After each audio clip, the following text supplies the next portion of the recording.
अन्य अमेरिकी air strike का बदला लेने का ऐलान किया है। राष्ट्रपति मसूद पेजेशियन ने अमेरिका पर सीज फायर तोड़ने के आरोप लगाते हुए कहा है कि रिवोल्यूशनरी इराक के दुश्मनों को बख्शने वाले नहीं है। सुप्रीम लीडर मुस्तफा ने भी इजराइल को सबक सिखाने के आदेश दे दिए हैं।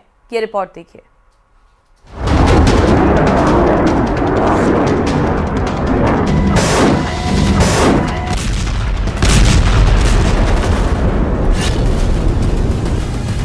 ईरान के 2 इलाकों पर ट्रंप का हमला।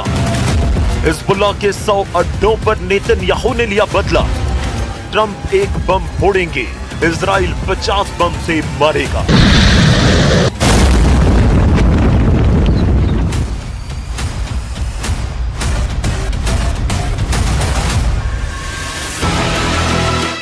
अमेरिका के एक हमले के साथ ही इजराइल ने मुख्यात रुख अख्तियार कर लिया है, जिससे खाड़ी देशों में बारूदी धमाकों की मात्रा में जबरदस्त इजाफा हो गया है। क्योंकि 47 दिनों तक गुस्से को पालकर बैठे ट्रंप ने आखिरकार उसे बारूदी धमाकों की शक्ल में निकाल ही दिया।